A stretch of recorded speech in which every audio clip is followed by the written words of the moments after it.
Assalamualaikum warahmatullahi wabarakatuh. Kami dari kelompok 7B yang beranggotakan saya sendiri Rahmanovia Pratiwi, saya Aulianis Pranum, saya Alisa Masela. Pada video kali ini kami akan membahas mengenai cloning gen. Tujuan: mahasiswa mampu mengkaji implikasi cloning dalam kehidupan sehari-hari. Alat yang digunakan yaitu laptop dan handphone, sedangkan bahan yang digunakan yaitu materi cloning gen. Prosedur proyek: 1. Mencari dan memahami materi mengenai cloning gen. 2. Setelah memahami materi, kemudian carilah tentang tahapan-tahapan cloning gen dan seleksi cloning gen. 3. Selanjutnya, lakukan pengeditan hasil rekaman tersebut agar mendapatkan hasil video yang maksimal. Mengkloning berarti membuat salinan yang identik. Cloning DNA melibatkan pemisahan gen tertentu atau segmen DNA dari kromosom, kemudian menggabungkannya ke DNA vektor. Hasilnya merupakan DNA hibrida yang disebut DNA rekombinan. Selanjutnya, DNA rekombinan ditransformasi ke dalam sel inang yang tepat, seperti bakteri, virus, atau ragi, kemudian akan direplikasi untuk membuat banyak salinan dari gen yang dipilih. Adapun bahan-bahan dasar utama yang digunakan dalam proses cloning yakni sebagai berikut. Yang pertama, fragmen DNA adalah gen target yang akan dikloning. 2.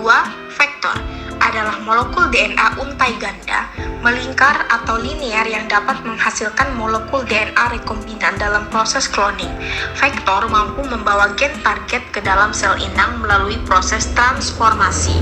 3. Sel inang adalah sel hidup yang mampu ditumpangi oleh vektor asli atau rekombinan.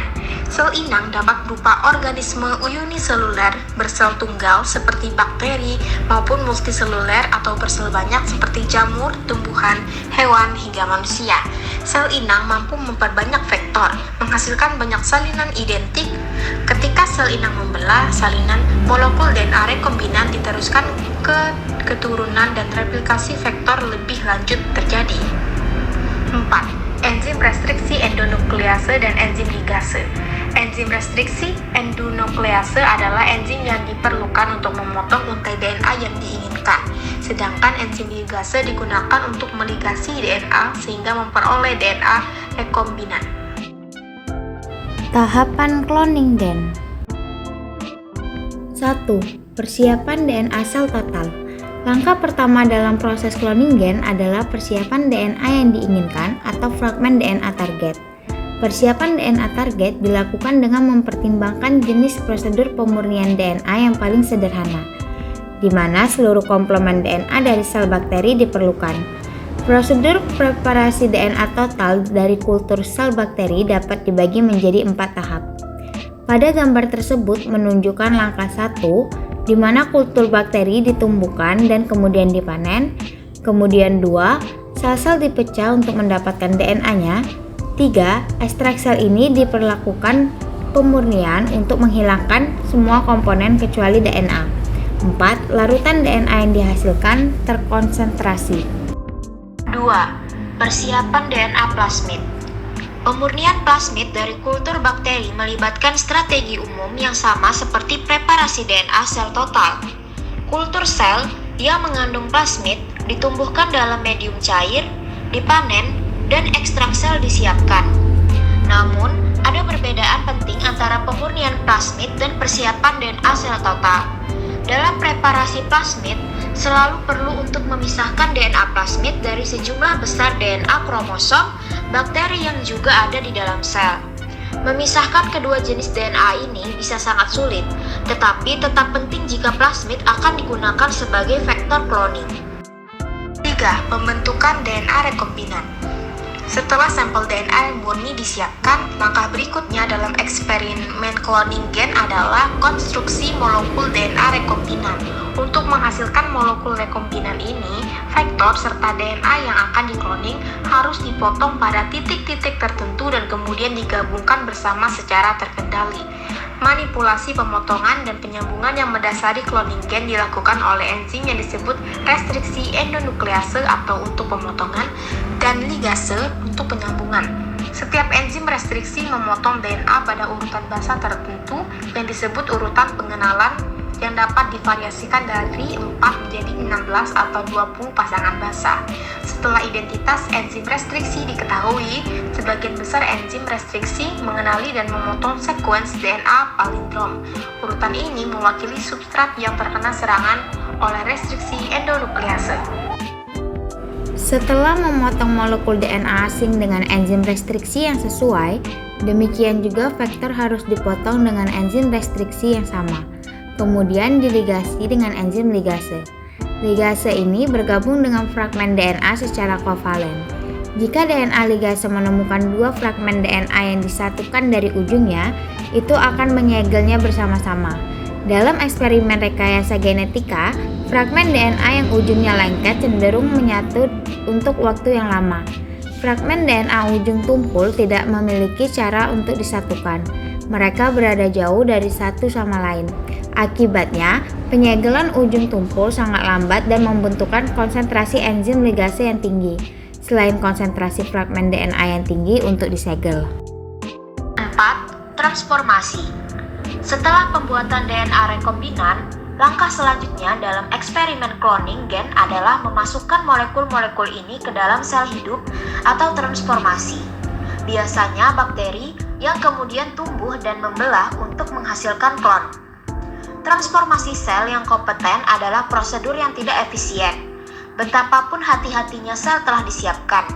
Meskipun satu vektor plasmid yang disebut PUC8 dapat menghasilkan 1000 sampai 10.000 transforman, ini mewakili penyerapan hanya 0,01% dari semua molekul yang tersedia.